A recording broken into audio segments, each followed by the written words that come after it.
साथियों, आप सभी का इस प्लेटफॉर्म पर स्वागत है।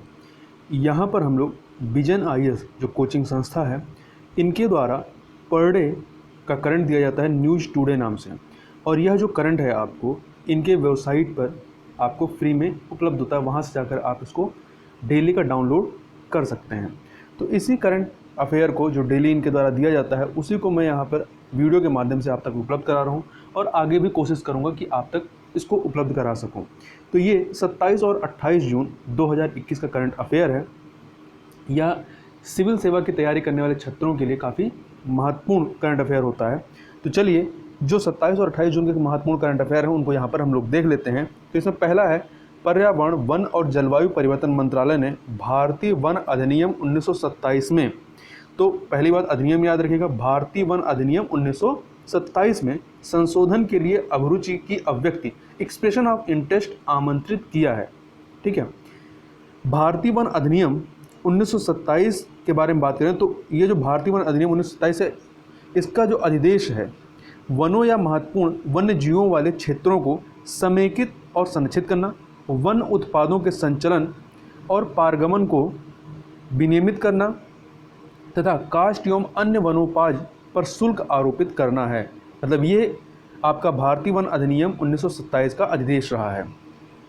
अब प्रश्न उठता है कि संशोधन की आवश्यकता क्यों है।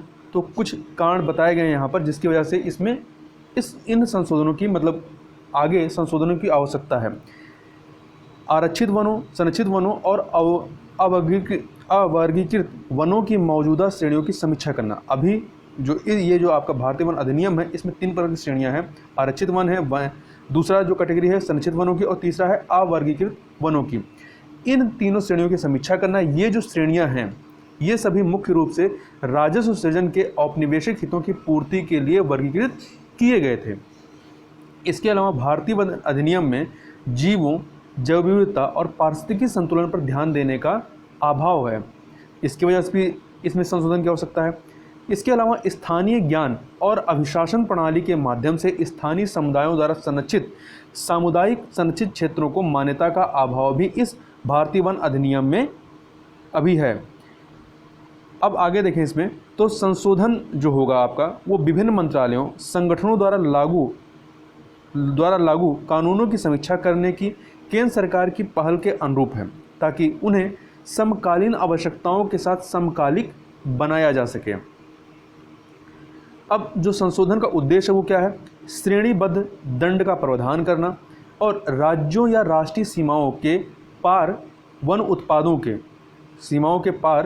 उत्पादों के व्यापार एवं पारगमन में आने वाली कठिनाइयों का निवारण करना, गैर सरकारी अभिकर्ताओं, निजी क्षेत्र, नागरिक समाज या व्यक्तियों को वनरोपण या वृक्षारोपण करने और गैर वन भूमि पर निजी वन का विकास या प्रबंधन करने के लिए प्रोत्साहित करना। इसके अलावा व्यवहारिक कानूनी प्रावधानों को शामिल करना जो राज्य वन कानूनों में पहले ही शामिल किए जा चुके हैं। अगला है, वाणिज्य मंत्रालय ने गैर निर्यात विनिर्माण इकाइयों के लिए विशेष आर्थिक क्षेत्र, स्पेशल इकोनॉमिक जोन्स को खोलने की इच्छा प्रकट की है। अभी तक आपके जो निर्यात विनिर्माण इकाइयाँ थीं, वहाँ उसके लिए ये आपके विशेष आर्थिक क्षेत्र होते थे। अब ये जो गैर निर्यात विनिर्माण इकाइयाँ हैं, उनके लिए भी जो इस प्रकार के सेज अर्थात विशेष आर्थिक क्षेत्रों को खोलने की योजना पर कार्य किया जा रहा है। वाणिज्य मंत्रालय मौजूदा विशेष आर्थिक क्षेत्र, स्पेशल इकोनॉमिक जोन इकाइयों को घरेलू बाजार में कम सीमा शुल्क पर अपने उत्पादों का हिस्सा बेचने की अनुमति देने के प्रस्ताव पर भी विचार कर रहा है। जो सेज क्या होता है? जो सेज है, यह एक विशेष रूप से निरूपित शुल्क मुक्त अंतः क्षेत्र होता है। ठीक है, तथा इसे व्यापार परिचालन और शुल्क व प्रशुल्क उद्देश्यों के लिए विदेशी क्षेत्र माना जाएगा। सेज के या विशेष आर्थिक क्षेत्र के मुख्य उद्देश्य क्या हैं? तो अतिरिक्त आर्थिक गतिविधियों का सृजन करना, निर्यात को बढ़ावा देना, घरेलू और विदेशी स्रोतों से निवेश को प्रोत्साहित करना, रोजगार के अवसरों का निर्माण करना, बुनियादी सुविधाओं का विकास करना इत्यादि। सभी भारतीय कानून जो हैं वो इन विशेष आर्थिक क्षेत्रों अर्थात सेज में लागू होते हैं जब तक कि सेज अधिनियम या नियमों के अनुसार उन्हें विशेष रूप से छूट नहीं दी जाती है। अब जो गैर निर्यात इकाइयों के लिए सेज की अवधारणा लाई जा रही है, इसका महत्व क्या है? तो इससे सुविधाओं के उपयोग में सुधार होगा, क्योंकि सेज जो है निम्न क्षमता पर संचालित है। एकीकृत स्थावर संपदा, विद्युत और परिवहन सुविधाओं एवं सुचारू प्रशासनिक प्रक्रियाओं के साथ बेहतर बुनियादी ढांचा सुविधाएं प्राप्त होंगी। इसके अलावा सेज डेवलपर्स को कोविड-19 प्रेरित मंदी में व्यापार को बढ़ावा देने में सहायता प्राप्त होगी। इससे पूर्व सेज पर बाबा कल्याणी समिति, जो कि 2018 की थी, इसने सेज का नाम बदलकर 3E रोजगार और आर्थिक इनक्लेव या 3E एम्प्लॉयमेंट एंड इकोनॉमिक इंक्लेज करने का प्रस्ताव प्रस्तुत किया था, ताकि इसका जो उद्देश्य है सेज का, वो निर्यात के केंद्र से आगे बढ़कर आर्थिक और रोजगार वृद्धि के उत्प्रेरक के रूप में हो सके। आगे चलते हैं। भारत ने निजी कंपनियों को देश के भीतर तथा बाहर, याद रखिएगा देश के भीतर और बाहर दोनों जगह के लिए, रॉकेट लॉन्च साइट स्थापित करने और संचालित करने की अनुमति प्रदान की है। इससे संबंधित प्रावधान जो है वो अंतरिक्ष विभाग द्वारा जारी प्रारूप राष्ट्रीय अंतरिक्ष परिवहन नीति 2020 नेशनल स्पेस ट्रांसपोर्टेशन पॉलिसी के तहत किए गए हैं। ये जो NSTP 2020 है, इसका उद्देश्य अंतरिक्ष परिवहन प्रणालियों के संबंध में देश में अंतरिक्ष क्षेत्र की क्षमता का दोहन करना है। साथ ही यह रॉकेट लॉन्चिंग, लॉन्च पैड और स्पेस ऑब्जेक्ट्स के पुनः प्रवेश के सभी पहलुओं को शामिल करता है। लॉन्च साइटों या प्रक्षेपण स्थलों के लिए जो प्रमुख मानदंड हैं वो क्या हैं बताए गए इसमें। भारतीय या विदेशी क्षेत्र से किसी भी रॉकेट का प्रक्षेपण, वो चाहे कक्षीय हो या उपकक्षीय प्रक्षेपण हो, केवल भारतीय राष्ट्रीय अंतरिक्ष संवर्धन एवं प्राधिकरण केंद्र इन स्पेस से अनुमोदित होने के उपरांत ही किया जा सकता है। इन स्पेस जो है या अंतरिक्ष गतिविधियों में निजी उद्योग की सहायता, प्रोत्साहन और मार्गदर्शन करने के लिए अंतरिक्ष विभाग के तहत एक स्वतंत्र निकाय है और भारत के क्षेत्र के बाहर से प्रक्षेपण करने के लिए संबंधित राष्ट्र या क्षेत्र पर लागू कानूनों के अनुसार अनुमोदन की आवश्यकता होगी। मतलब अगर यदि देश के बाहर से कहीं से आप ये जो रॉकेट लॉन्च साइट का इस्तेमाल करते हैं, तब प्रक्षेपण जो है स्वयं या पट्टे पर लॉन्च साइट से तथा सचल प्लेटफॉर्म, चाहे भूमि, समुद्र या वायु, इससे भी हो सकता है। मतलब सचल प्लेटफॉर्म, मोबाइल जो प्लेटफॉर्म है। इस कदम का महत्व क्या है? अंतरिक्ष परिवहन प्रणाली में क्षमता और सामर्थ्य विकसित करने में भारतीय संस्थाओं की इससे मदद होगी। साथ ही लघु उपग्रह प्रक्षेपण सेवाओं की व्यावसायिक क्षमता का दोहन करना भी इसका उद्देश्य है और अंतरिक्ष तक पहुंच में सुधार करने तथा मानव या रोबोटिक अंतरिक्ष अन्वेषण का समर्थन करने की दिशा में उन्नत अनुसंधान और प्रौद्योगिकी विकास पर ध्यान केंद्रित करना भी इसके महत्व के तहत आता है। आगे चलते हैं। अगला है संयुक्त राष्ट्र मादक पदार्थ एवं अपराध कार्यालय अर्थात UNODC ने वर्ल्ड ड्रग रिपोर्ट 2021 जारी की है। तो याद रखिएगा किसने जारी की है? संयुक्त राष्ट्र मादक पदार्थ एवं अपराध कार्यालय UNODC ने।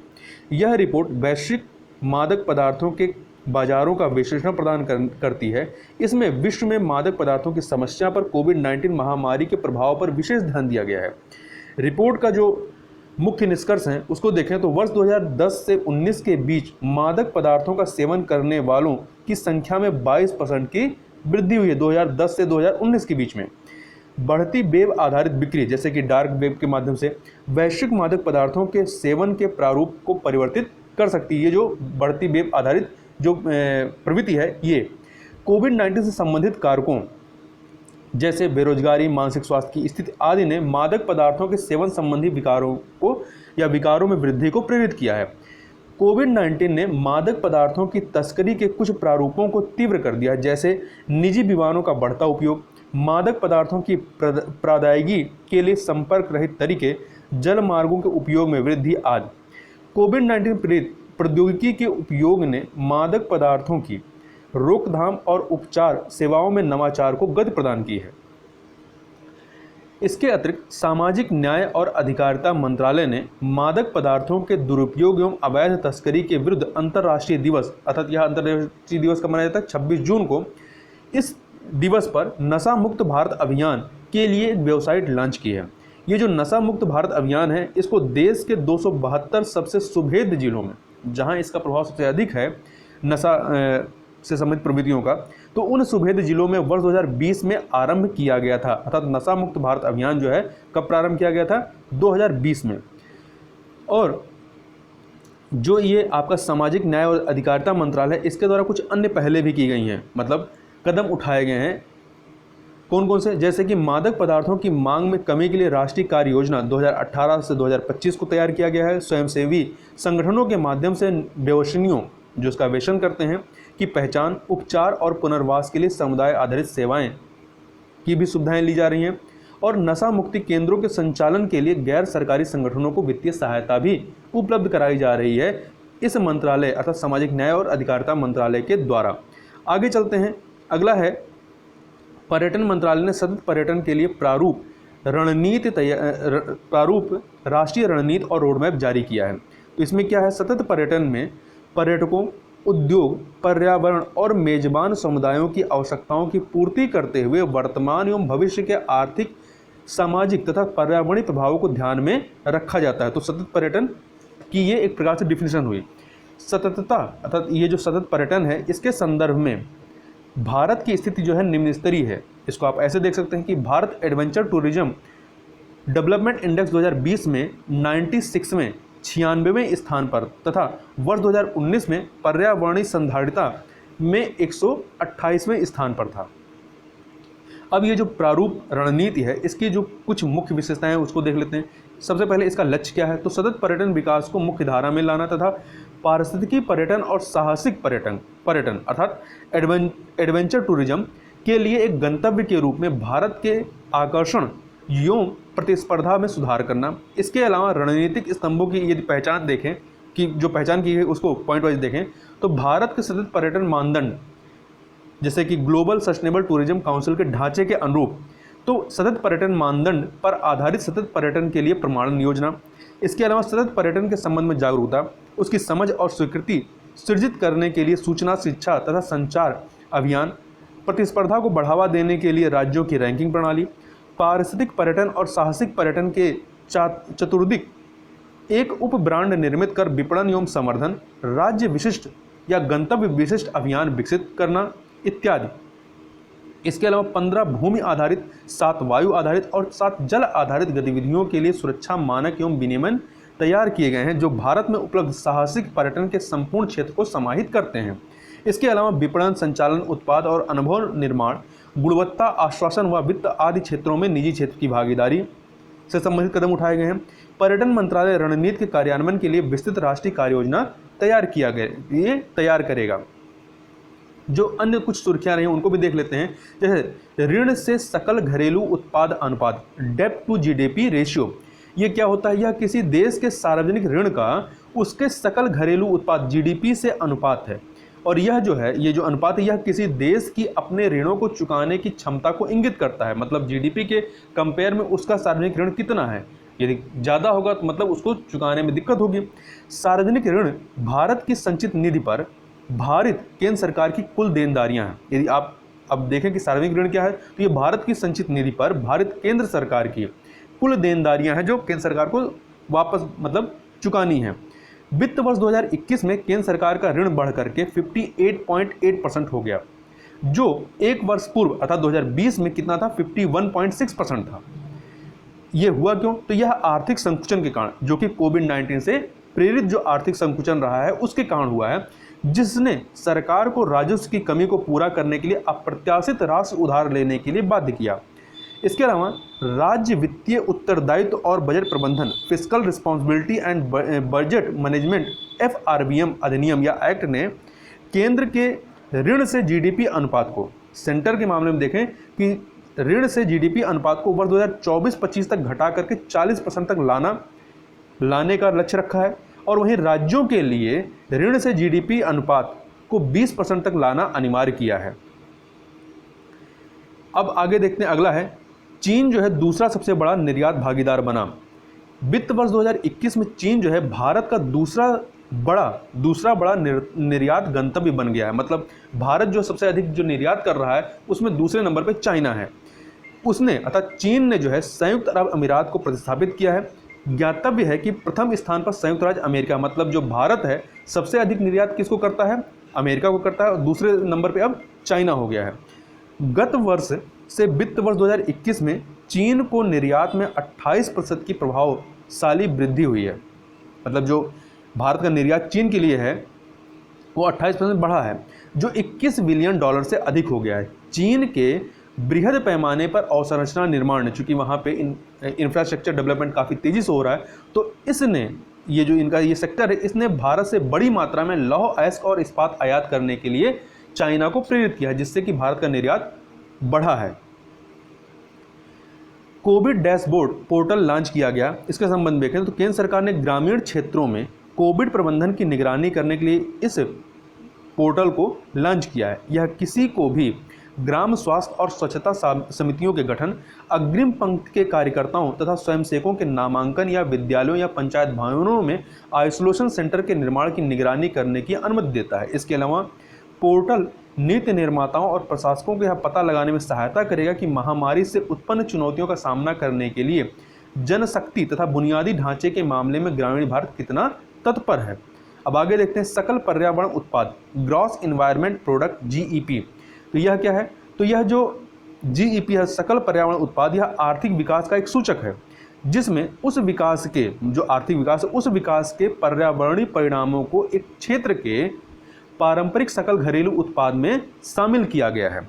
यह विकासात्मक नियोजन में जैव विविधता और पर्यावरणीय कारकों की लागतों के लेखांकन से भिन्न ऐसी हानियों का मौद्रीकरण करता है। मतलब जो हानियां होती हैं इस प्रकार के विकास से पर्यावरण को, उसको इसमें शामिल करता है।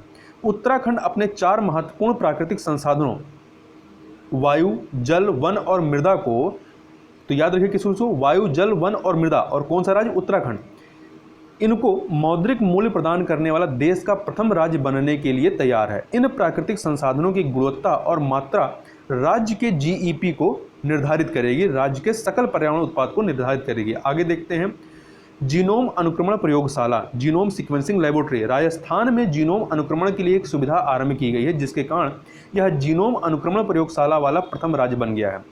अब जीनोम अनुक्रमण क्या होता है? Genome sequencing. तो जीनोम अनुक्रमण के अंतर्गत एक जीनोम में DNA न्यूक्लियोटाइड या जो क्षार होता है, 4 प्रकार के क्षार होते हैं DNA में, एडेनिन, साइटोसिन, गुआनिन और थाइमिन, इनके क्रम का पता लगाया जाता है जो एक जीव के DNA को निर्मित करते हैं। अब आगे चलते हैं हाइपरसोनिक मिसाइल के बारे में। तो चीन, रूस और अमेरिका सभी हाइपरसोनिक हथियार प्रौद्योगिकी को अंगीकृत कर रहे हैं और इस प्रकार सशस्त्रीकरण की स्पर्धा के लिए मंच तैयार कर रहे हैं। एक हाइपरसोनिक मिसाइल जो होती है वो मैक 5 की चाल से, मैक 5 का मतलब क्या है? जो ध्वनि की चाल है उससे 5 गुना अधिक तीव्रता से। तो मैक 5 की चाल से और ध्वनि की गति से 5 गुना तेज गति से गमन करती है। मतलब लमसम जो ध्वनि की गति हुई वो 3836 मील प्रति घंटे। ये अत्यधिक पैतरेबाज होती हैं। मतलब जो ये हाइपरसोनिक मिसाइल हैं और गमन करते समय एक पूर्वानुमानित चाप का पालन नहीं करती। मतलब एक प्रकार से ये अपना रास्ता बदलती रहती हैं और एक आप इनका जो रास्ता है पहले से पूर्वानुमानित नहीं कर सकते हैं। हाइपरसोनिक हथियारों की 2 प्राथमिक श्रेणियां हैं। पहला है हाइपरसोनिक ग्लाइड व्हीकल। इसको एक लक्ष्य पर ग्लाइड करने से पूर्व एक रॉकेट से लॉन्च किया जाता है। और हाइपरसोनिक क्रूज मिसाइलें अपने लक्ष्य को चिन्हित करने के उपरांत उच्च गति एयर ब्रीदिंग इंजन या स्क्रैम जेट द्वारा संचालित होती हैं। अगला है चीन में ड्रैगन मैन कपाल की खोज की गई है। वैज्ञानिकों ने कम से कम 1,40,000 वर्ष प्राचीन विशाल जीवाश्म कपाल की खोज की है, जो प्राचीन मानव की एक नई प्रजाति है। चूंकि निएंडरथल की तुलना में नई प्रजातियों को मनुष्य से अधिक निकटता से संबंधित माना जा रहा है, इसलिए यह जो खोज है वो मौलिक रूप से मानव विकास की समझ को परिवर्तित कर सकती है।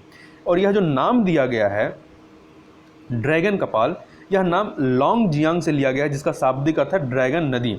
और यह जो खोज हुई है यह निएंडरथल और होमोसेपियंस के पश्चात मनुष्यों की तीसरी वंशावली को निरूपित करती है। इस प्रकार से अभी तक 3 वंशावली है, निएंडरथल और होमोसेपियंस, और तीसरा जो है ये आपका कौन सा हो गया? ड्रैगन मैन वाला। तो इस प्रकार से ये इसमें हम लोगों ने 27 और 28 जून के करंट अफेयर को देखा। तो इस वीडियो में बस इतना ही। मिलते हैं नेक्स्ट वीडियो में, तब तक के लिए बहुत बहुत धन्यवाद।